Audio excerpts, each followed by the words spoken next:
পিছন থেকে শোনা যায়? আচ্ছা, আমার নাম আনিসুর রহমান খান। আমি ইস্ট ওয়েস্ট ইউনিভার্সিটিতে সমাজবিজ্ঞানে পড়াই। তো আমি সমাজবিজ্ঞানের ছাত্র। তো আমি একটু জানতে চাই শুরুর আগে, এখানে যারা আছেন সবাই মনে হয় প্রফেশনাল ইন সাইকোলজি, তাই না? এমনকি কেউ আছেন যে সাইকোলজি ডোমেইনের বাইরে? পারহাপস নো, সম্ভবত না।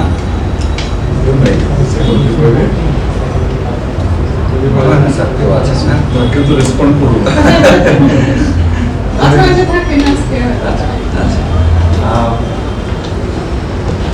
বিষয়টা হচ্ছে suicide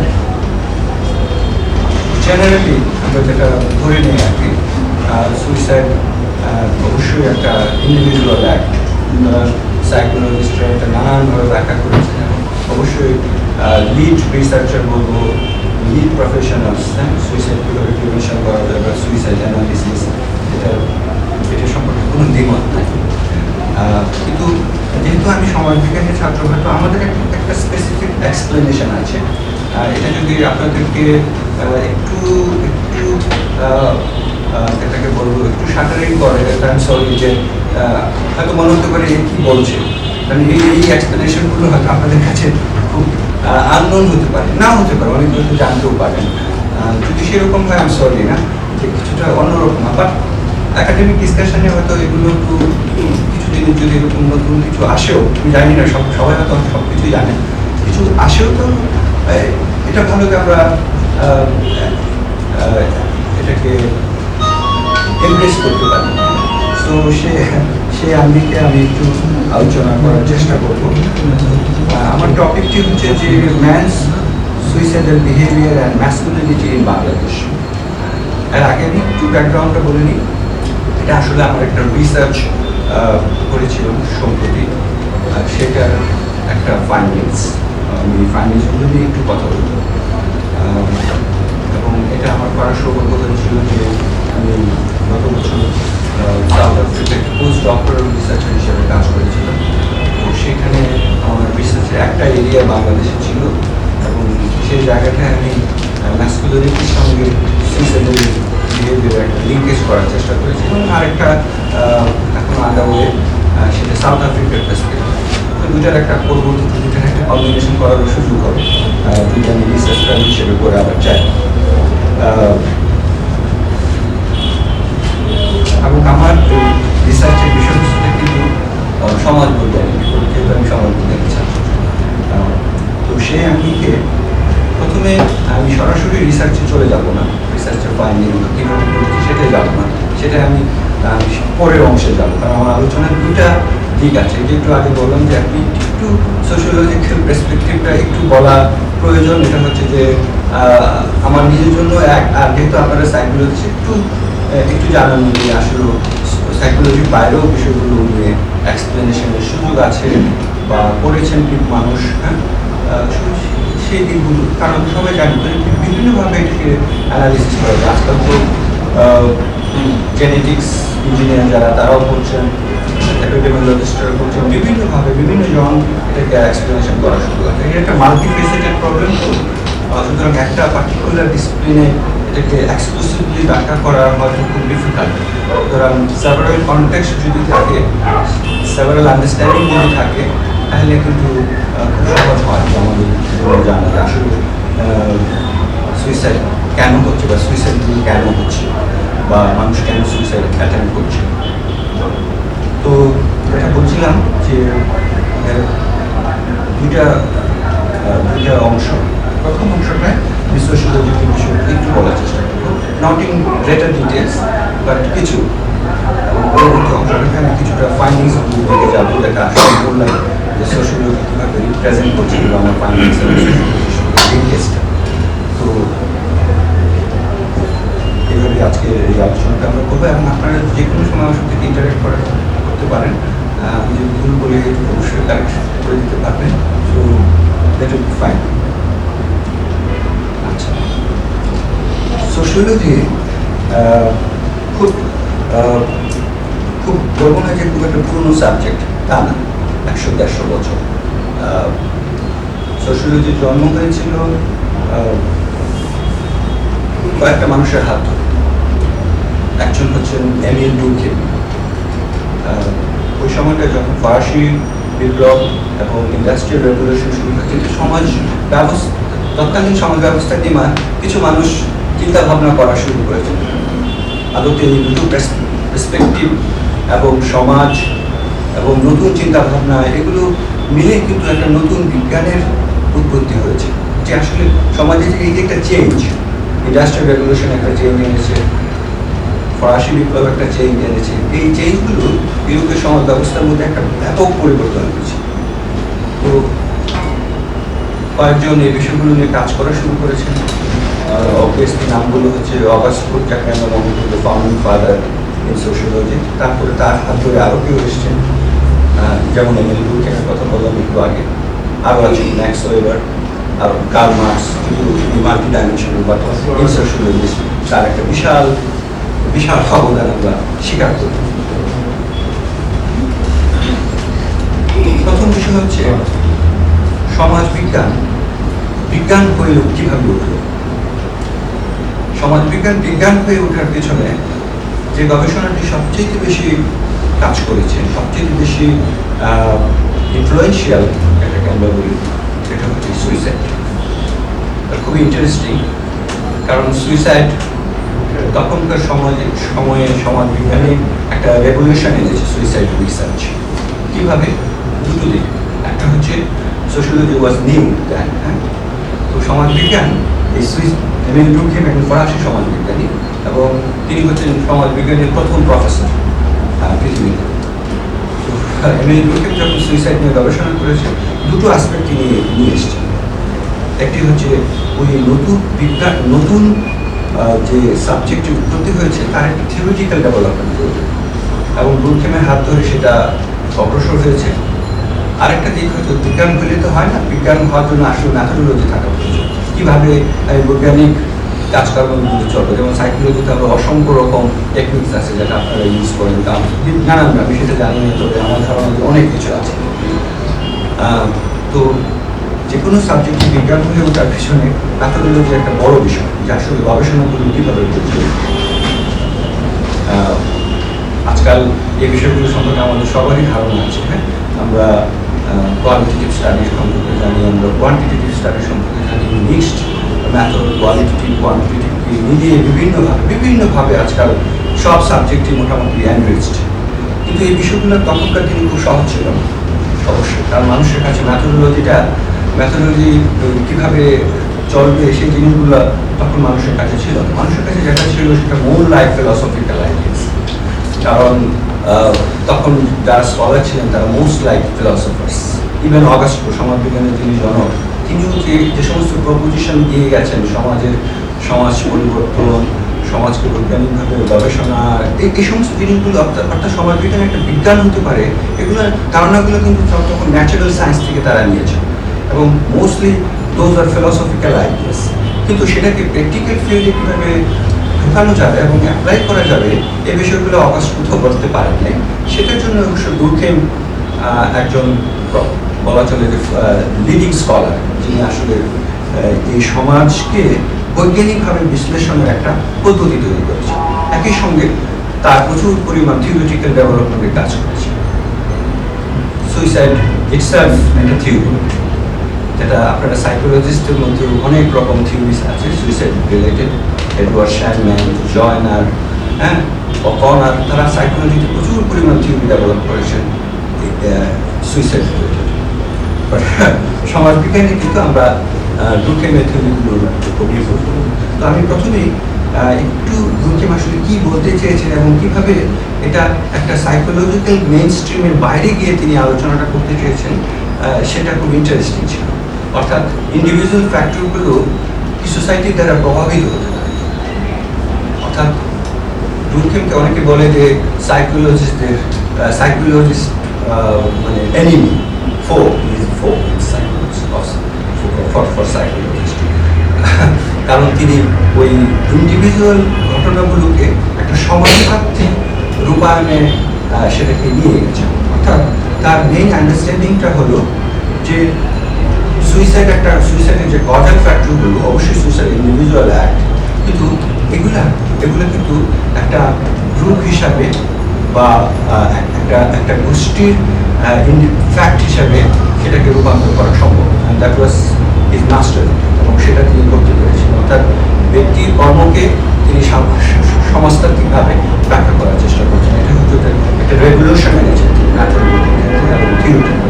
that was so important. তার কাছে মানুষ শুধু এমনি সুইসাইড করে না, যেটা আমরা সবসময় ভাবি। সে কি ডিপ্রেশনের মধ্যে ছিল, তার কোনো সাইকোপ্যাথের মধ্যে ছিল, সে কি ইমিটেশন করেছে, এই যে সব যে সাইকোলজিক্যাল রিজনস, সে কি কোনো কসমিক ফ্যাক্টর দ্বারা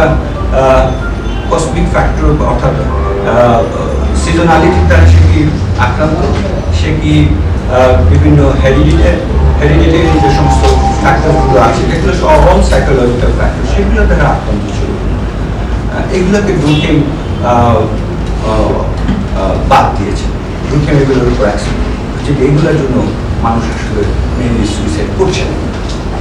তার ফ্যাক্টরগুলো ছিল যে মানুষ সমাজ দ্বারা নানানভাবে কনস্ট্রেন্ট, সমাজের যে প্রেক্ষাপট, এই প্রেক্ষাপট দ্বারা সে বিভিন্নভাবে কনস্ট্রেন্ট। এই কনস্ট্রেন্টগুলো একটা এক্সপ্লিসিট পর্যায়ে যায় এবং সেখান থেকে এই বিহেভিয়ারগুলো আসে। খুবই ইন্টারেস্টিং। অর্থাৎ তিনি যেটা দেখানোর চেষ্টা করেছেন, মোটা দাগে যদি বলি, অর্থাৎ সুইসাইডের ঘটনাগুলোকে তিনি একটি সোশ্যাল ফ্যাক্ট হিসেবে দেখানোর চেষ্টা করেছেন। এটা সমাজের বাস্তবতা, এই বাস্তবতার জন্য মানুষ সুইসাইড করছে। অর্থাৎ দুটো দিক তিনি দেখানোর চেষ্টা করেছেন, যে ইন্টিগ্রেশন, একটু করে আসছে এটা, ইন্টিগ্রেশন এবং রেগুলেশন, দুটো সোশ্যাল ফোর্স। এই দুটো সোশ্যাল ফোর্স যখন কাজ করবে, তখন মানুষ বিভিন্নভাবে একটা আপহিবলের মধ্যে থাকবে, একটা অস্থির অবস্থার মধ্যে একটি অস্থির অবস্থা সমাজে বিরাজ করবে, এবং এই বিরাজমান অবস্থার মধ্য দিয়ে বিভিন্ন গ্রুপ গোষ্ঠীগুলো সুইসাইডের দিকে যেতে পারে। এবং তার আন্ডারস্ট্যান্ডিংটা ছিল, তিনি কোনো কেস বাই কেস কোনো ঘটনা দেখে সেটা ব্যাখ্যা করেন। তখনকার তিনি স্ট্যাটিস্টিক্সও খুব সফিস্টিকেটেড ছিল না, কিন্তু যেটা ছিল যে বিভিন্ন দেশের মধ্যে সুইসাইডের নানা স্ট্যাটিস্টিক্স ছিল, এটা ছিল। কিন্তু ডুরকেমের মাস্টার হচ্ছে ডুরকেম ওই সমস্ত স্ট্যাটিস্টিক্সগুলোকে কালেক্ট করেছেন এবং সেগুলোকে অ্যানালাইসিস করার চেষ্টা করেছেন। এমন না যে তিনি ফিল্ডে কাজ করেছেন, নট নেসেসারিলি। তিনি ইউরোপের বিভিন্ন দেশের তৎকালীন সময়ে যে সমস্ত স্ট্যাটিস্টিক্স বিরাজ করছিল, স্ট্যাটিস্টিক্স ছিল সুইসাইড রিলেটেড, সেগুলোকে তিনি দিয়েছেন এবং বিভিন্ন সামাজিক অবস্থাগুলোর সঙ্গে সেগুলো একটা লিঙ্কে স্থাপন করেছেন। এটি ছিল খুব ইন্টারেস্টিং, এবং এই লিঙ্কেজটাকে তিনি দুইটা ডাইমেনশনের মাধ্যমে ব্যাখ্যা করার চেষ্টা করেছেন। একটা হচ্ছে যে এই মানুষগুলো কি সমাজের প্রতি ইন্টিগ্রেটেড অথবা ইন্টিগ্রেটেড না, অথবা এই মানুষগুলো কি সমাজের দ্বারা অত্যধিকভাবে রেগুলেটেড অথবা রেগুলেটেড না। তো এই দুটো অবস্থার যে একটা up down, ups and downs, দুটো অবস্থার মধ্যে, তো সেটা সমাজকে নাড়া দিতে পারে। এবং সেটা হচ্ছে কিভাবে, সেটা হচ্ছে এই দুই অবস্থার যে একটা ব্রেকডাউন হতে পারে, এই ব্রেকডাউনটা চারটা ডাইমেনশনে আসতে পারে। তিনি সেই 4 ডাইমেনশনকে বলছেন যে 4 টাইপোলজি অফ সুইসাইড, 4 রকম সুইসাইডের কথা বলছেন, এবং প্রত্যেকটাই আইদার একটা ইন্টিগ্রেশনের অভাব হবে অথবা অত্যধিক মাত্রায় ইন্টিগ্রেশনের জন্য হবে, অত্যধিক মাত্রায় রেগুলেশনের জন্য হবে, অথবা অত্যধিক মাত্রায় নন রেগুলেশনের জন্য হতে পারে। তো নানানভাবে তিনি সেটাকে ব্যাখ্যা করার চেষ্টা করেন। অর্থাৎ রিলেশনশিপ প্রত্যেকটাই কিন্তু সামাজিক প্রেক্ষাপটে তিনি নিয়ে এসছেন। আবারও বলছি, তিনি কোনো কেস বাই কেস ব্যাখ্যায় যান, কারণ সেটা তার পক্ষে সম্ভব ছিল। বা এই দুটো টার্মের একটু ডেফিনেশন পাওয়া যাবে, ইন্টিগ্রেশন বলতে কি বোঝালে না, রেগুলেশন বলতে কি বোঝালে? আসলে স্যার আমি পরে যখন টাইপোলজি বলি যাব, টাইপোলজির মধ্যে ওই ইন্টিগ্রেশনটা চলে আসবে নেসেসারি। প্রথম টাইপোলজির প্রথমটা হচ্ছে যে ইগোইস্টিক সুইসাইড। এখানে ইন্টিগ্রেশনটা আসছে। এখানে তিনি ইন্টিগ্রেশন করতে বোঝাতে চেয়েছেন যে মানুষ যে সোশ্যাল কনটেক্সটের সঙ্গে যখন লিস্ট ওয়েতে ইন্টিগ্রেটেড থাকে, অর্থাৎ Alienation. হ্যাঁ Alienation হ্যাঁ করবে। এক কাইন্ড অফ সেটা, যেমন অর্থাৎ আমি আমাকে নিয়ে বেশি ভাববো, মানে যেটা হয় ইন্ডিভিজুয়ালিজম যখন মানুষের বেশি থাকে তখন আমি না ইউজুয়ালি আমরা কিন্তু least integrated to the society. আমি কি ব্যক্তি আজকে আমাদের সমাজে কি আমরা অনেক বেশি আত্মকেন্দ্রিক, তাই তো? আমরা আত্মকেন্দ্রিক, তার মানে আমরা কিন্তু least integrated to the society.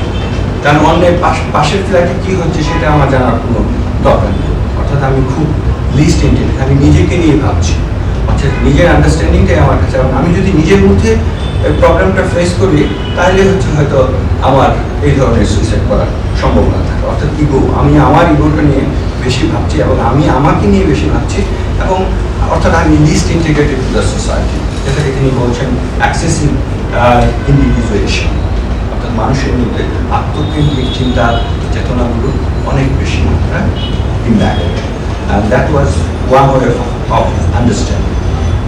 এবং যেটা বলছিলাম যে সুইসাইড যে বইটি, সুইসাইড যে গবেষণা, it is landmark in sociology, এবং তিনি এত ডিটেইল এক্সপ্লেনেশন করেছেন প্রত্যেকটা স্ট্যাটিস্টিক্যাল যে ধারণাগুলো, স্ট্যাটিস্টিক্যাল ডেটা যেটা তিনি নিয়ে এসেছেন, এবং সেগুলোর মধ্যে লিঙ্কেজ করাটা সো ডিফিকাল্ট, কিন্তু সেগুলো খুবই চমৎকারভাবে তিনি করতে পেরেছিলেন। ধরেন তিনি বলছেন যে ইগোইস্টিক সুইসাইডটা আমরা আসলে কার মধ্যে দেখি। তিনি বলছেন ইগোইস্টিক সুইসাইডটা বেশি দেখা যায় প্রটেস্ট্যান্টদের মধ্যে। এবং তিনি কীভাবে দেখলেন, তখনকার সময়ে ইউরোপে যে সমস্ত দেশগুলোর মধ্যে প্রটেস্ট্যান্ট অনুসারী যারা, সেই সমস্ত দেশগুলো এবং ক্যাথলিক অনুসারী যারা, তাদের মধ্যে তিনি ট্রেন্ডগুলো দেখিয়েছেন। কিন্তু যে স্ট্যাটিস্টিক তিনি অবভিয়াসলিভাবে দেখতে পেরেছেন যে প্রটেস্ট্যান্টদের মধ্যে এই সুইসাইডের এইগুলো পারা, ক্যাথলিকদের মধ্যে কেন না। এই এক্সপ্লেনেশনটা তিনি এসেছেন, কারণ ক্যাথলিকরা more incline to the society, more incline to the God, এবং প্রটেস্ট্যান্টরা হচ্ছে যে মোর অ্যাবাউট ইন্ডিভিজুয়ালিজম। যেমন পরবর্তীতে আরেকজন সমাজবিজ্ঞানী যেটা তার কথা বলছিলেন ম্যাক্স ওয়েবার, তার একটা বিখ্যাত বই হচ্ছে যে Protestant ethics and the spirit of capitalism. তিনি দেখানোর চেষ্টা করেছেন যে প্রটেস্ট্যান্ট বিলিফগুলো ম্যাক্স ওয়েবার পরে দেখেছিলেন যে ইউরোপে ক্যাপিটালিজম, মার্কস বলেছেন যে অর্থনীতি একটা গতিধারা আছে, হ্যাঁ, কিন্তু মার্কসের বাইরে গিয়ে তখন, অর্থাৎ মার্কসের মতো হচ্ছিল যে অর্থনীতি হচ্ছে সমাজের চালিকা শক্তি এবং সংস্কৃতি হচ্ছে সমাজের উপরি কাঠামো, অর্থাৎ অর্থনীতি সমাজকে চালায়। এই যে ক্যাপিটালিজম ইউরোপে তৈরি হলো, ইন্ডাস্ট্রিয়াল রেভলিউশনের পরে একটা ক্যাপিটালিস্ট ক্লাস তৈরি হলো এবং তারা সমাজকে নিয়ন্ত্রণ করছে। ম্যাক্স ওয়েবার একটু ভিন্নভাবে যে না, এক্সিস্টিং যে কালচারাল প্র্যাকটিস, ধরেন প্রটেস্ট্যান্টদের যে প্র্যাকটিস, এটাও ক্যাপিটালিজম তৈরি করেছে। তিনি আরেকভাবে ব্যাখ্যা করেছেন দুই ধরনের ধারণা। তার বিষয়টা হচ্ছে এরকম। সো এই ধরনের দ্য হাইলি এডুকেটেড পিপল, দুকে বলার চেষ্টা করেছেন, প্রফেশনাল গ্রুপস, আনমেরিড পিপল, হ্যাঁ, আনমেরিড পিপলের মধ্যে এই ধরনের টেন্ডেন্সি বেশি থাকে, কিন্তু মেরিড পিপলদের মধ্যে সোশ্যালি ইন্টিগ্রেশনটা অলরেডি চলে আসে। আবার যদি বিয়ে করার পরে সন্তান হয় সেটা আরও বেশি মাত্রায় আসে। এটা খুবই স্বাভাবিক। এই এক্সপ্লেনেশনগুলো তখনকার সময় ইউনিক, বাট এখন আমরা খুব সহজে এগুলো ভাবতে পারি। এই জিনিসগুলো কিন্তু লিস্ট অ্যামাউন্ট অফ ইন্টিগ্রেশনের কারণে কিন্তু এটা হতে পারে। It's very much understandable. Childless family, women without children, city dwellers, এবং আরো বলেছেন যে during peace time then political crisis and wars. এটা খুব ইন্টারেস্টিং যে যুদ্ধের সময় সুইসাইড কম হবে, পলিটিক্যাল ক্রাইসিসের সময় কম হবে, এরকম স্ট্যাটিস্টিক্স দেখিয়েছেন। রেদার পিস টাইমের সময় বেশি হবে। কারণ হচ্ছে ওইটাই ওকে বলার চেষ্টা করেছেন যে যুদ্ধের সময় মানুষের মধ্যে ইন্টিগ্রেশন বেশি, মানুষ সবাই বাঁচতে চায়, সবাই একটা আশ্রয় চায়, হ্যাঁ, ইভেন ওয়ারের সময় আমরা সবাই ইন্টিগ্রেটেড, হ্যাঁ। তিনি দেখেছেন যে এই সমস্ত এই সামাজিক অবস্থার মধ্যে সুইসাইড রেটটা কম। রাদার পিস টাইম যখন ইউরোপীয় দেশগুলোতে ছিল সেই সময় বরং সুইসাইড বেশি হয়েছে। তার মানে এই প্রত্যেকটা বিষয় একটা ইন্টিগ্রেশনের সঙ্গে লিঙ্কড, সমাজের সঙ্গে সে কীভাবে ইন্টিগ্রেটেড, অর্থাৎ সে যদি লিস্ট ইন্টিগ্রেটেড থাকে মানে ইন্টারনেট বলতে গিয়ে আমরা বুঝবো যে সম্পৃক্ততা। সম্পৃক্ততা, যেটা আমি কিভাবে সমাজের সঙ্গে আমি নিজেকে সমর্পণ করছি অথবা করছি না। এই যে একটা ব্যালেন্স, হ্যাঁ এই যে একটা ব্যালেন্স। যেমন আমি সমাজ বিজ্ঞানে আমরা হচ্ছে সামাজিক জীব। সামাজিক জীবটা আসলে আমরা কিভাবে, আমরা যখন সমাজের প্রত্যেকটা ইনস্টিটিউশন, সমাজের প্রত্যেকটা সিস্টেম, প্রত্যেকটা রেগুলেশনের মধ্যে যখন আমি পূর্ণাঙ্গভাবে মিশে যাব, তখন কিন্তু আসলে রিয়েলি আমি একটা সোশ্যাল। আমরা প্রায় বলি আমি আনসোশ্যাল, তো সে আনসোশ্যাল, সে এটা সেটা। এটার কারণটা কি? হয়তো আমরা ভাবি যে সে ঠিক সেইভাবে সমাজের নর্মস রেগুলেশনগুলোর সঙ্গে সে যাচ্ছে না, তার এই একটা বিষয় আর কি। এটা কি তিনি ইন্টিগ্রেশনের একটা অবয়বে দাঁড় করানোর চেষ্টা করছেন, একটা ফোর্স হিসেবে দাঁড় করানোর চেষ্টা করছে, যে মানুষ সমাজের সঙ্গে আসলে কিভাবে লিঙ্কড। সে কি সমাজের সঙ্গে হাইলি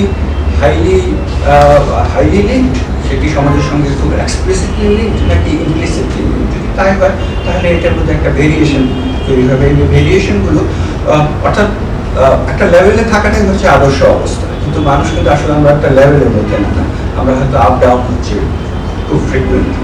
এটি হচ্ছে যে একটা ইন্টিগ্রেশনের অভাব অথবা ইন্টিগ্রেশন ওভার ইন্টিগ্রেশনের একটা প্রবলেম। সেটা আমি একটু পরে আসছি। হ্যাঁ, অর্থাৎ ওভার ইন্টিগ্রেশন হলেও প্রবলেম হতে পারে, আবার লিস্ট ইন্টিগ্রেশন হলে প্রবলেম হতে পারে, যেটা আমাদের মধ্যে অনেকের মধ্যে হতে পারে। আমি এই সমস্ত গ্রুপগুলোর মধ্যে এই প্রবলেমটা ছিল বলে তিনি ব্যাখ্যা দিয়েছেন। এটা অর্থাৎ ইগোইজমের সাথে, অর্থাৎ ব্যক্তিকেন্দ্রিক ধারণাগুলোর সাথে যারা বেশিরভাগ অতিবেগ ব্যক্তি, তারা কিন্তু আসলে সমাজের সাথে খুব কম মাত্রায় ইন্টিগ্রেটেড। এটা খুবই স্বাভাবিক। এটা গেল একটা দিক, অর্থাৎ চার ধরনের ধারণার এটা একটা দিক। দ্বিতীয় আরেকটা দিক ছিল অল্ট্রুইস্টিক সুইসাইড।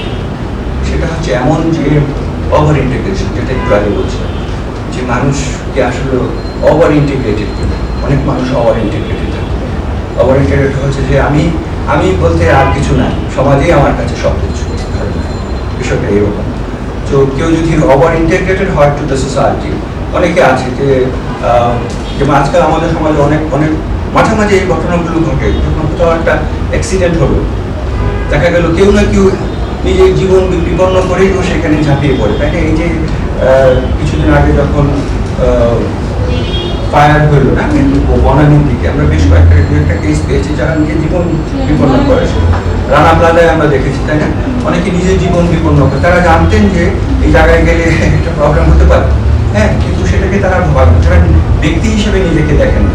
তারা আসলে নিজেকে দেখেছেন একজন সামাজিক জীব হিসেবে। এটা তার একটা দায়িত্ব, এটা kind of over integration two the society. কিন্তু অনেক কিছু যেটা তারা করেছেন, অনেকে তারা যেটা করেছেন, হয়তো এটা খুব রিস্কি ছিল, হয়তো তারা অন্য আরো কিছুর জন্য বা বেটার হেল্পের জন্য অপেক্ষা করতে পারতেন, কিন্তু সেটা না করে তারা নিজেকে উৎসর্গ করে দেওয়ার মধ্যেই একটা সফলতা খুঁজে পেয়েছেন। নিজেকে উৎসর্গ করে দেওয়ার মধ্যেই স্যাক্রিফাইসের মূল জায়গাটায় তারা ঢুকতে পেরেছেন বলে তারা মনে করেছেন। সেটা হতে পারে। সেটা যদি হয় তাহলে কিন্তু মানুষের মধ্যে একটা আপ ডাউন অবস্থা তৈরি হতে পারে, এবং যেটাও কিন্তু সুইসাইডে প্রভাবিত হতে পারে বলে লুকিং করেছে। না, এই বিষয়গুলো এক্সাম্পল খুব ইন্টারেস্টিং। এবং লুকিং বলছেন যে ওই সময়ে বয়স্ক মানুষের মধ্যে এই ধরনের ইন্টিগ্রেশন বেশি। কারণ বয়স্ক মানুষ বা যারা সিক, তারা কিন্তু অনেকটা সময় সমাজের সঙ্গে পার করেছেন, বা নিজেকে ভাবছেন যে আমি বেঁচে থাকাটা হচ্ছে একটা প্রবলেম। ধরো আমি বেঁচে থাকাটাই একটা প্রবলেম, এটাই একটা ইন্টিগ্রেশনের লক্ষণ, এটা একটা ওভার ইন্টিগ্রেশনের লক্ষণ। নাকি তোমারও বাঁচার রাইট আছে, কিন্তু সে হয়তো ভাবছে যে না, আমি আর অন্যকে সাফারিং করাবো না। এটা সময় ইন্ডিভিজুয়ালি আমরা এটা কিন্তু চিন্তা করতে পারি। অনেকে বলেন যে না, আমি অনেক কষ্ট দিয়েছি তোমাদের, আর দিব না, ফর এক্সাম্পল। এরকম নানান ধারণার মধ্য থেকে এই জিনিসগুলো আসতে পারে, যেটা মানুষকে চায় সে বেশি মাত্রায় ইন্টিগ্রেটেড সমাজের প্রতি অব্লিগেশন কিন্তু তার বেশি থাকে এক্সেসিভ লেভেলে। যদি সেটা এক্সেসিভ লেভেলে থাকে, অর্থাৎ তার মধ্যে ব্যক্তি চিন্তাটা যদি কম থাকে, ইনসাফিসিয়েন্ট ইন্ডিভিজুয়াল আন্ডারস্ট্যান্ডিং যদি থাকে, যেকে নিয়ে মানুষ যদি কম ভাবে বা যতটুকু ভাবার দরকার তার থেকে কম লেভেলে ভাবে, তাহলে কিন্তু এই প্রবলেমগুলো হতে পারে। এই ক্ষেত্রে দেখা গেল যে বাংলাদেশ যখন স্বাধীন হয়, যুদ্ধ হয়, তখন তো আমরা দেশকে যুদ্ধ করার জন্য যুদ্ধে গেছি। তাহলে যারা গুলি খেয়ে মরছে তারা কি এই সুইসাইডের মধ্যে পড়বে? আপনার কি ধারণা? এই ডেফিনেশন অনুযায়ী সেটাই তো বলতেছে যে ওরা এই সুইসাইড করে, ওটাকে আমরা সুইসাইড বলবো না অন্য কিছু বলবো? এটা খুব ইন্টারেস্টিং। এই প্রশ্নগুলো খুব সহসাই আমরা করি, তাই না স্যার? যে আসলে যুদ্ধের সময় যখন আমি যাচ্ছি সেটাকে আসলে আমি নিজে সুইসাইড করছি কিনা। এই যে আজকাল যে সুইসাইডগুলো মানুষ করছে, ধরেন স্যার টেরোরিজমের যে সুইসাইডগুলো, এগুলোর এক্সপ্লেনেশন এখন আসছে। এগুলোকে বলা হচ্ছে যে এক্সেসিভ লেভেল অফ অল্ট্রুইস্টিক সুইসাইড। সে কিন্তু জানে যে সে সেখানে মারা যাবে, কিন্তু তার কাছে বেশি ইম্পর্টেন্ট হচ্ছে ব্যক্তির থেকে তার গ্রুপ, মেবি সেটা আল কায়দা হতে পারে, মেবি যা খুশি তাই হতে পারে, ওটার প্রতি তার ইন্টিগ্রেশন অনেক বেশি মাত্রায়, সেটা হতে পারে। এবং যুদ্ধের ক্ষেত্রে এরকম হতে পারে যে সে যেহেতু দেশের প্রতি আমরা সবাই খুব বেশি মাত্রায় ইন্টিগ্রেটেড, সুতরাং আমরা সেটা গিয়েছি। কিন্তু এটাকে যদি আমরা সুইসাইড হিসেবে ধরি তাহলে হয়তো এই বিষয়টা একটু খাটো হয়ে যায়, মানে পুরো মূল্যবোধটা একটু খাটো হয়। কিন্তু কিন্তু কিন্তু যদি অবজেক্টিভলি একটু চিন্তা করেন, এটাও কিন্তু এক ধরনের তাই। আমি বলছি না যে এটাই তাই, বাট এটা হতে পারে, কারণ আমরা সবাই তখন over integrated to the society. সবাই যে একদম ইস্যু সেও কিন্তু যেতে চাচ্ছে, সবাই যেতে চাচ্ছে এটাই। অর্থাৎ আমি আমার নিজেকে বিপন্ন করে দিতে রাজি, বিষয়টা তাই। সবাই যাচ্ছি আমরা, সবাই জানে যে তার ফিরে আসার সম্ভাবনা একদম কম। এই বিষয়গুলো এক্স্যাক্টলি তাই, এক্স্যাক্টলি তাই। দেখো প্রথা এই সমস্ত জিনিসগুলো দেখিয়েছি যে এগুলো হচ্ছে ওভার ইন্টিগ্রেশনের লক্ষ্য, যে প্রচণ্ড মাত্রা ইন্টিগ্রেটেড সমাজ, এবং এগুলো মেয়েদের বাধ্য করছে। মেয়েরাও জানে যে স্বামীর সঙ্গে আত্মত্যাগ করাটার মধ্যে হচ্ছে স্বর্গে যাওয়ার চাবিকাঠি। সতীদাহ বিষয়টাই উনি বলেছেন ইন্ডিয়াতে। হ্যাঁ, এটাও বলেছেন যে ritualistic suicide in even after husband deaths. এই জন্য এই রিচুয়ালসগুলো তখন কাজ করেছে। ইভেন তিনি নানান এক্সাম্পল দিয়েছেন, শুধুমাত্র ইন্ডিয়া না, নানান এক্সাম্পল দিয়েছেন। বিভিন্ন ইন্ডিজিনিয়াস গ্রুপগুলো, ট্রাইবালস গ্রুপগুলো, তাদের মধ্যে এই প্র্যাকটিসগুলো বিদ্যমান। সেই প্র্যাকটিসগুলোকে তিনি নিয়ে এসেছেন সামনে, যে কীভাবে মানুষ আসলে স্যাক্রিফাইস করছে, হ্যাঁ, তার সোসাইটির জন্য, তার ট্রাইবের জন্য, নানানভাবে নানান ডাইমেনশনে সেটা আনার চেষ্টা করেছেন। যুদ্ধের পর মিলিটারি লিডাররা অনেক সময় ওভার ইন্টিগ্রেটেড, আমি তো আর কিছু করতে পারছি না, হাইলি ইন্টিগ্রেটেড, তাও অনেক সময় আত্মহত্যা করতে পারে, যে আমি তো ইউজলেস, কারণ আমাকে যে দায়িত্ব দেওয়া হয়েছে আমি সেটা করতে পারি। জাপানিতে যেটা হয় সেটাও গ্রুপে নিয়ে এসছেন। এগুলো হচ্ছে এক ধরনের ওভার ইন্টিগ্রেশনের লক্ষণ। ইভেন আদার দেন স্যার বলছিলেন যে মিলিটারি সুইসাইডের কথা, আমরা অনেক এক্সপ্লেনেশন সাইকিয়াট্রিস্ট শুনেছি, বাট মিলিটারি ওই সুইসাইডটাকে দুঃখে অল্ট্রুইস্টিক সুইসাইড হিসেবে ব্যাখ্যা দিতে চেয়েছেন। খুব ইন্টারেস্টিং। আমি এটার উপর একটু আরও ডিটেলস পড়ার চেষ্টা করলাম, এবং দুঃখের এক্সপ্লেনেশনগুলো এবং নর্মাল এক্সপ্লেনেশনগুলো হচ্ছে যে এরকম, যে মিলিটারিতে কেন সুইসাইডটা হচ্ছে। মিলিটারিতে সুইসাইড হচ্ছে এই জন্যই যে হয়তো খুব বেশি মাত্রায় রিপ্রেশন, হয়তো খুব মাত্রা লিগেশনস, হ্যাঁ, খুব বেশি মাত্রা সুযোগ আছে যে ডিপ্রেশনে চলে যাওয়ার, এটা সেটা, বস হয়তো বকা দিয়েছে, নানান কাহিনী, বাড়িতে ছুটিয়ে আসার জন্য চেষ্টা করেছে, সেটা পায়নি, নানানভাবে এই ব্যাখ্যাগুলো কিন্তু আসতে পারে, এবং খুবই ভ্যালিড ব্যাখ্যা, হ্যাঁ, এবং এগুলো খুব অ্যাপারেন্ট ব্যাখ্যা, যে এই ব্যাখ্যাগুলোর জন্য হয়তো মিলিটারিতে সুইসাইড হচ্ছে। তো ডুরকিম আবার বলছেন একটু অন্য কথা। ডুরকিম বলছে যে মিলিটারি সুইসাইড যেটা হচ্ছে সেটাও একটা ওভার ইন্টিগ্রেশন। না, তিনি সেটা কীভাবে দেখেছেন? তিনি সেটা দেখিয়েছেন মিলিটারিতে যখন আস্তে আস্তে প্রথম যখন রিক্রুট হয়, তিনি বিভিন্ন গ্রুপে ভাগ করেছেন, সেভারাল ক্যাটাগরিজ অফ পার্সোনালস, যারা কত বছর কাজ করছেন মিলিটারিতে। তিনি দেখাচ্ছেন যত বেশি আপনার চাকরির বয়স হবে, যত বেশি মাত্রায় আপনার চাকরির বয়স হবে মিলিটারিতে, তত বেশি মাত্রায় আপনি মিলিটারির প্রতি ইন্টিগ্রেটেড। এবং এই প্রত্যেকটা সুইসাইড হচ্ছে যারা খুব অল্প সময় মিলিটারি কাজ করছে, তাদের মধ্যে সুইসাইড রেটটা খুব কম। এটার কারণ তারা মিলিটারির সঙ্গে ঠিক সেইভাবে এখন মিশতে পারছে না, বা মিলিটারি তাদের কাছে এখনো একটা একটা একটা ইন্টিগ্রেশনের জায়গা নয়। কিন্তু যারা অনেক বেশি মাত্রায় ঢুকে গেছে, যারা আরও বড় হয়েছে, কমিশন অফিসার অনেক হাই র্যাঙ্কিংয়ে চলে গেছে, তাদের মধ্যে লোকে দেখাচ্ছেন যে তাদের মধ্যে সুইসাইড রেটটা খুবই বেশি, কারণ তারা মোর ইন্টিগ্রেটেড টু মিলিটারি। সুতরাং এই কারণগুলো খুব ইন্ডিভিজুয়ালি না দেখে তিনি দেখানোর চেষ্টা করেছেন যে years of experience in the military, হ্যাঁ, and level of hierarchies in the military, হ্যাঁ, যত বেশি উপরে তার মধ্যে সুইসাইড রেটটা বেশি। এগুলাই হচ্ছে ওভার ইন্টিগ্রেশনের লক্ষণ। এইভাবে তিনি তার এই ব্যাখ্যাগুলোকে নিয়ে আসার চেষ্টা করেছেন। খুবই ইন্টারেস্টিং এই ব্যাখ্যাগুলো যে so altruistic suicide more like comes from over integration, obligation, এই জিনিসটা। এখানটা কি আসলে এইরকম হয়? আসলে আর্মিতে যে ব্যাপারটা ঘটে সেটা হচ্ছে যে মানে যাদের এক্সপিরিয়েন্সটা খুব নেগেটিভ হয়, যারা খুব ট্রমাটিক এক্সপিরিয়েন্সের মধ্যে দিয়ে যায়, rank is not the factor. Factor is যে what traumatic incident he or she face in the war situation or in particular situation, মানে ওইটা তো আমার কাছে মনে হয় ওইটা বেশি ভূমিকা রাখে। হয়তো বা কারণ ক্ষেত্রে অনেক ক্রিটিসিজম আছে, আমি হয়তো আপনার ওই ব্যাখ্যা দিতে পারবো না, কারণ আমি সাইকোলজিক্যাল ওই ডাইমেনশনে বলতে পারবো না। বাট প্রথমে আমার উদ্দেশ্য হচ্ছে যে দুর্গেম আসলে কী বলেছেন, then what were the major criticisms against Durkheim, সেটা একটু দেখি। এবং অবভিয়াসলি লেটেস্ট সোশিওলজিস্টরা, আবার একটু বলে রাখি ইন অ্যাডভান্স, দ্য লেটেস্ট সোশিওলজিস্টরা they had an understanding that exclusive social explanations that were provided by Durkheim perhaps incomplete. So সেখানে আসলে দরকার এক ধরনের সোশ্যাল সাইকোলজিক্যাল কম্বিনেশন, যেটা পরে আসছে আমি, হ্যাঁ। তো এই ব্যাখ্যাগুলো হয়তো ওই দিকটায় খুব সেদিকে যাবে।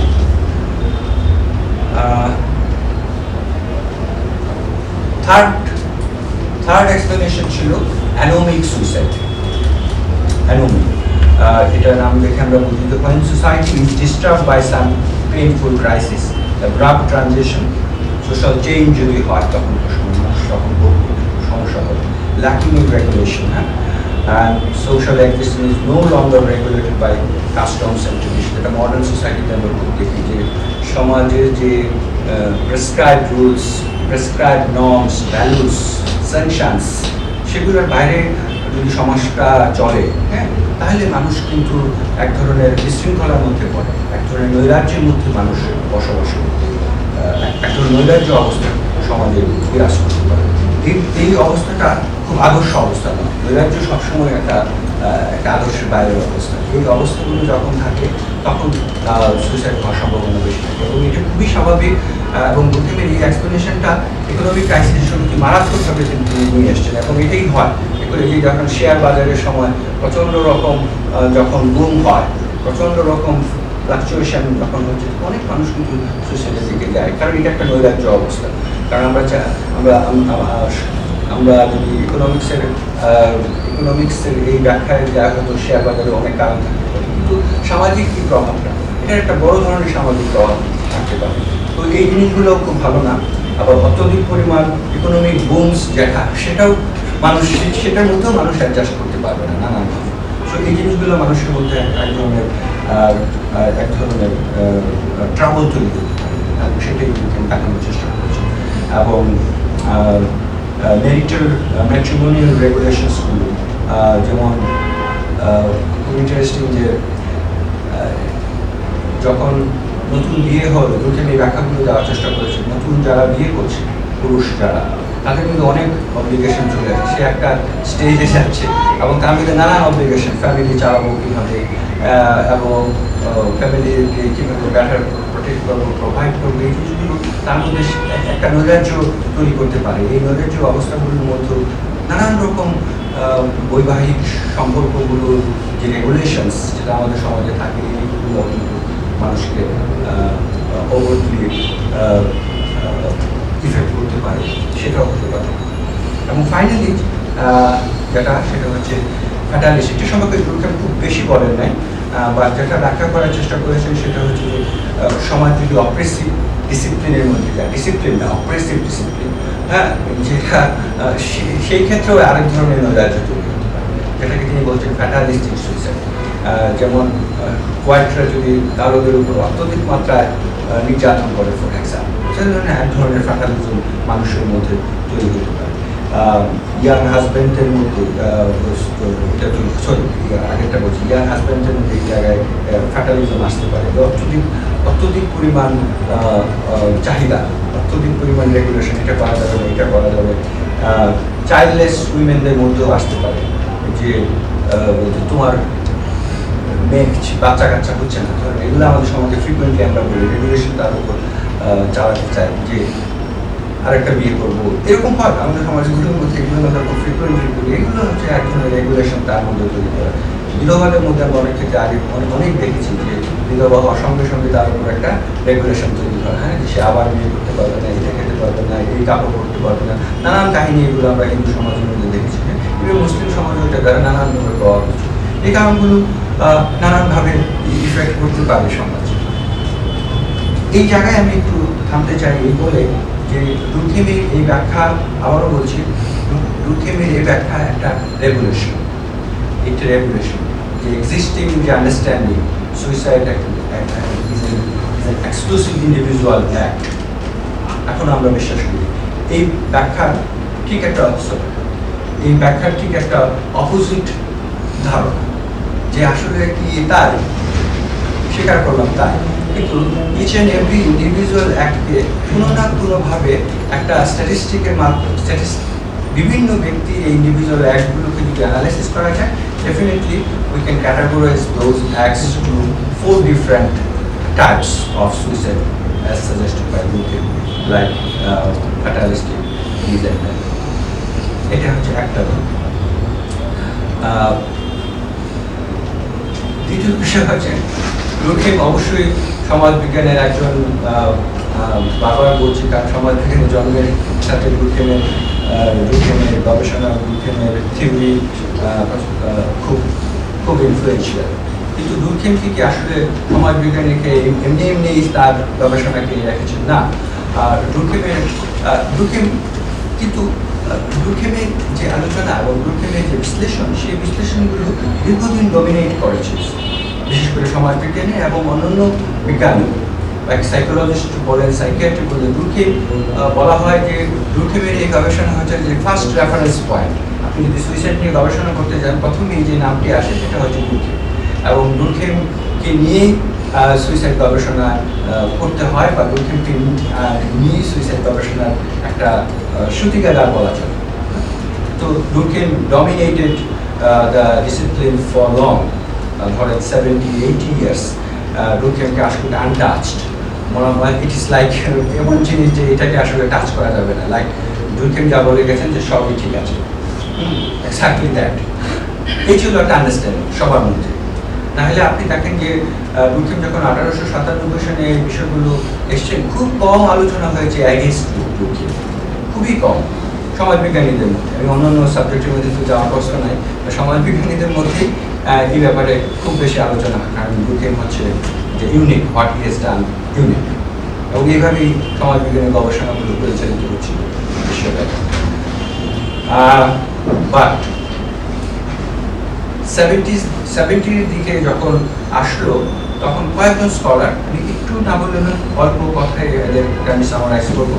সেটা হচ্ছে দুর্থেম অবশ্যই তারা বিশেষ করে 69-এ জন জ্যাক ডগলাস, একজন ব্রিটিশ সোশিওলজিস্ট, তিনি প্রথম একটা পূর্ণাঙ্গ সমালোচনা দুর্থেমকে করেছেন। তিনি বলেছেন যে দুর্থেম আসলে স্ট্যাটিস্টিক্স নিয়ে যা করেছেন এটা একটা সিম্পলি একটা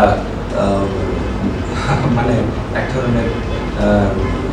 ধরনের কাজ, যেটা আসলে খুব বেশি ইমপ্লিকেশন নাই। কারণ তিনি যে জিনিসটাকে তিনি দেখতে পারেন নাই, সেটা হচ্ছে যে আসলে কনটেক্সটটাকে, সোশ্যাল কনটেক্সটটাকে তিনি স্ট্যাটিস্টিকলি দেখানোর চেষ্টা করেছেন। কিন্তু ব্যক্তি আসলে কি বলছে, হ্যাঁ, তো ব্যক্তির এক্সপ্রেশনটা কি, ব্যক্তি কীভাবে সমাজের সঙ্গে তার বিষয়গুলোকে লিঙ্ক করছে, অর্থাৎ তিনি দেখানোর চেষ্টা করছেন। দুর্থেম যেটা বলছে সেটা হচ্ছে মোর লাইক অবজেক্টিভ, যেটা আমরা কোয়ান্টিটেটিভ রিসার্চে জানি যে quantitative research is more like objective, কারণ এখানে স্ট্যাটিস্টিক্যাল যে বিষয়গুলো থাকে এবং সেইভাবে we want to explain all those things. Durkheim সেই কাজটাই করেছেন। he was more like an objective scientist, but he was never a subjective scientist. যদি সাবজেক্টিভ হয় তাহলে হয়তো আমি আপনার কাছ থেকে শোনার চেষ্টা করবো আসলে আপনি কি জন্য সুইসাইড করতে চেয়েছিলেন, এবং ওইটার উপর একটা সোশ্যাল কনটেক্সট আমি এখানে প্লেস করতে পারবো, এবং এটা খুব ইম্পর্টেন্ট। এবং দুর্গেমের এই প্রথম দুর্গেমের বাইরে গিয়ে জন ড্যাগলাস দেখানোর চেষ্টা করেছেন, জ্যাক ড্যাগলাস দেখানোর চেষ্টা করেছেন যে ইনডেপথ সোশ্যাল অ্যান্ড কালচারাল মিনিংসটা তুলে আনতে হবে, এবং সুইসাইডের বিহেভিয়ার, সুইসাইড অ্যাটেম্প বলেন বা সুইসাইড বলেন, তো মানুষের সঙ্গে কথা বলে বুঝতে হবে, যেটা সাইকোলজিস্টরা অনেক আগে থেকেই বলছেন। তো ডগলাস প্রথম আমাদের এই ধারণাটা দিয়েছেন যে suicide cannot be studied objectively, rather it should be studied subjectively, তার মানে কোয়ালিটেটিভ রিসার্চকে আনতে হবে। তো এটা একটা ম্যাজর অ্যাডভান্সমেন্ট ইন সোশিয়োলজি।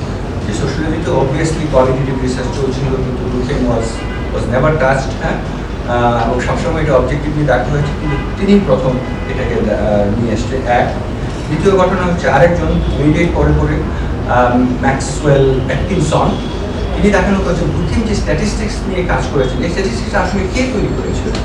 স্ট্যাটিস্টিক্সটাই আমরা জানি যে উন্নত দেশগুলোতে করোনার যারা থাকে, যারা আসলে ড্যাথকে ডকুমেন্টেড করে, তাদেরকে করোনা বলে, তারা হয়তো স্ট্যাটিস্টিক্সটা নেয় এবং তারা বিভিন্ন জনের সঙ্গে কথাবার্তা বলে তাদের মতো করে একটা স্ট্যাটিস্টিক্স তারা তৈরি করে। সুতরাং এটা ইটসেলফ ফল্টি, হ্যাঁ। সুতরাং এই যে ডাটা কালেকশন প্রসেসটা, এই প্রসেসটাকে তিনি বলেছেন যে ইট ইজ ফল্টি। সুতরাং দুর্গেম যে ডাটাগুলো নিয়ে কাজ করেছেন, এটা হতে পারে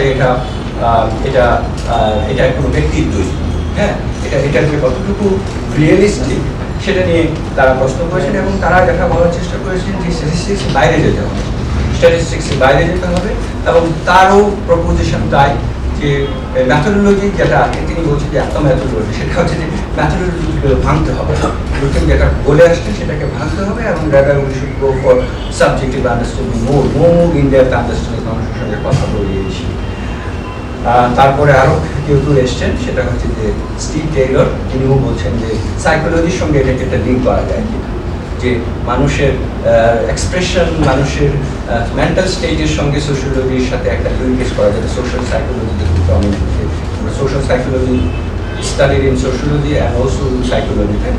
এইভাবে প্রত্যেকটা মানুষের একটা সোশ্যাল এবং সাইকোলজিক্যাল ডাইমেনশন আছে, এই দুটার মধ্যে একটা লিঙ্কেজ স্থাপন করা যায় কিনা, দ্যাট ওয়াজ his understanding. এবং লাস্টলি গত ক্লাসে স্যার বলেছিলেন যে psychological autopsy very powerful in psychology, how to study suicidal cases, হ্যাঁ, যে আমরা বিভিন্ন মানুষের সঙ্গে কথা বলে আমরা সাইকোলজিক্যাল অটোপসি করি।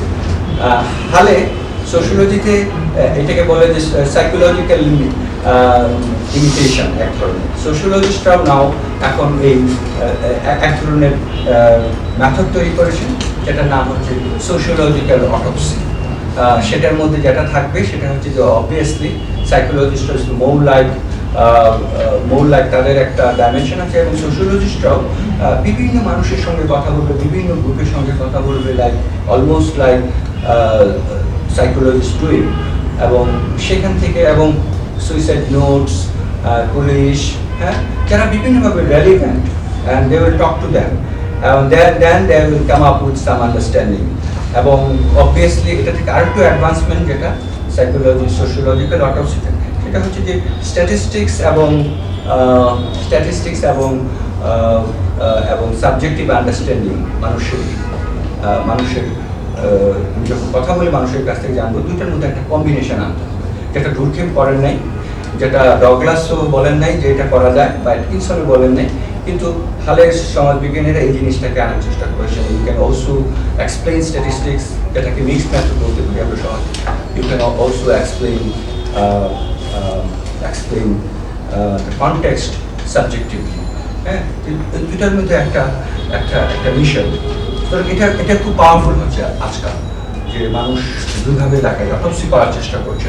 অবশ্যই সাইকোলজিস্ট থেকে এই ধারণাটা নিয়ে তারা এই অটোপসিগুলি করে এই ধারণাটা নিয়ে আসার চেষ্টা করছে। আচ্ছা, এইখানে আমি প্রথম অংশে একটু শেষ করতে চাই, কারণ প্রথম অংশটা হচ্ছে exclusively on sociological aspect.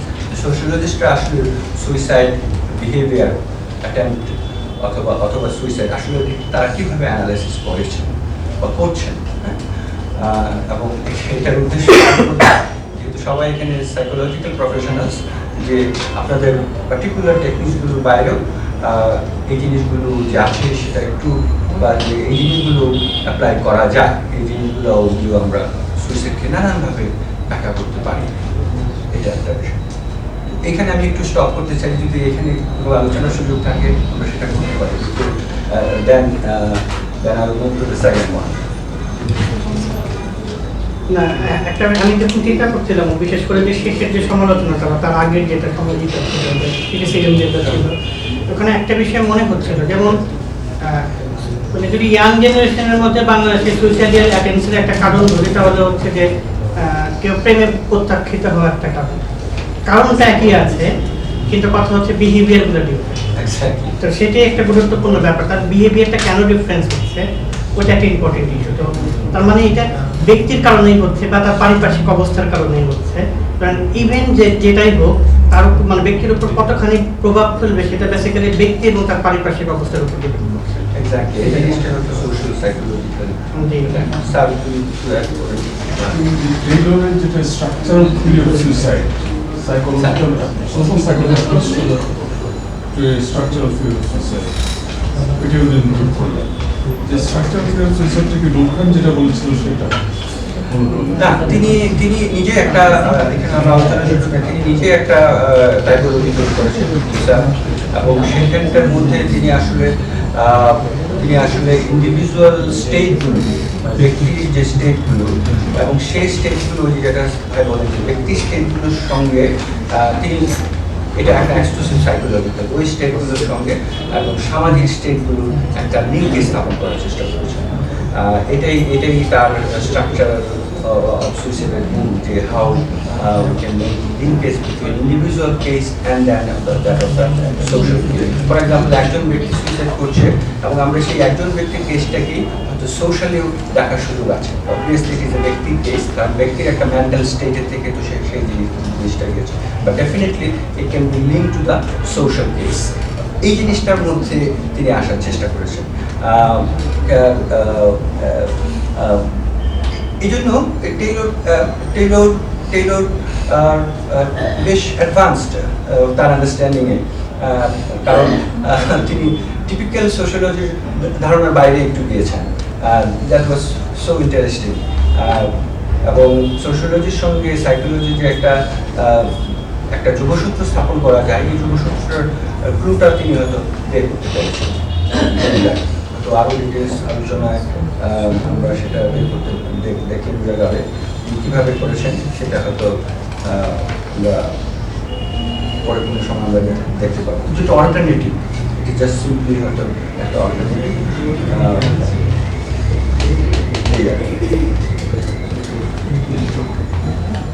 Any other?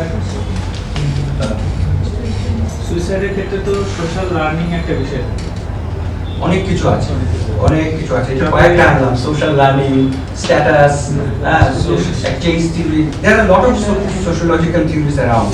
হ্যাঁ, এগুলো কিন্তু দুঃখে কিন্তু ওই যে লার্নিং বা ইমিটেশন, হ্যাঁ, এগুলো বাইরে বলেছেন। হ্যাঁ, পরবর্তী সমাজবিজ্ঞানীরা অনেক বলেছেন, কিন্তু এই দু চারজন হচ্ছে যে যারা আসলে পুরো প্যারাডাইমটাকে একটু ভিন্নভাবে দেখার চেষ্টা করেছেন। There are lot of theories, even in psychology, a lot of theories. So subject হিসাবে কিন্তু স্যার সুইসাইড একটা ভালো, বিশেষ করে আমরা যাতে গবেষক যদি আমরা কাজ করি, যারা লার্ন করতে চাই, আমাদের জন্য সুইসাইড ইটসেলফ অন্য বিষয়, but politically as an academic suicide একটা একাডেমিকদের জন্য একটা ক্ষেত্র যেখানে একাডেমিক নানা ডাইমেনশনে কাজ করার সুযোগ আছে এবং একাডেমিক ফাইন্ডিংগুলো স্যার একসময় হয়তো পলিসি লেভেলে বা ইন্টারভেনশন লেভেলে কাজ করতে পারে। সুতরাং আমরা যদি আসলে মাল্টিফেসেটেড ওয়েতে একটু দেখতে পারি, তাহলে হয়তো এই বিষয়টার মধ্যে আরও আমরা ভিতরে ঢুকতে পারবো। এটা খুব ইম্পর্টেন্ট যে একটা ডাইমেনশনে আমরা না থেকে হয়তো সেভারাল ডাইমেনশনগুলোতে আনা এবং পলিসি ডকুমেন্টগুলো সেভারাল স্কলারদের রিফ্লেকশন যদি থাকে, তাহলে হয়তো এই জিনিসটা মানে এই জিনিসটাকে অ্যাড্রেস করাটা খুব সহজ হবে। তারপরে আবার বলছি যে সোশিওলজিক্যাল কজগুলোকে অ্যাড্রেস করা খুব ডিফিকাল্ট, এটাও সত্য। যে আমি এখনই বাংলাদেশের অর্থনৈতিক অবস্থা পরিবর্তন করতে পারবো না এবং আমি এই অর্থনৈতিক অবস্থা পরিবর্তন করে সমাজের মধ্যে একটা ব্যালেন্স আনতে পারবো না। হ্যাঁ, সোশ্যালজিক্যাল কজগুলো is more like very complicated, but again এগুলোর উপর যদি আমার একটা ফোকাস থাকে, একটা ফ্ল্যাশ থাকে, ডেফিনেটলি যে জিনিসগুলোকে আমি অবজ্ঞা করছি বা কখনো চিন্তার মধ্যে আনছি না, তো সেই সেই সেই ড্রব্যাকটা হয়তো দূর হবে।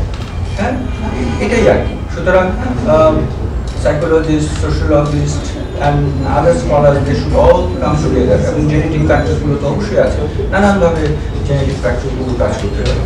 সবগুলো মিলেই একটা ইন্টিগ্রেটেড হয়ে একটা রিসার্চ ডাইমেনশন তৈরি হতে পারে, একটা পলিসি ডাইমেনশন তৈরি হতে পারে, এবং এইভাবে আমরা কাজ করতে পারি। এটা তো আমি কি একটু পরের অংশটা যেতে পারি?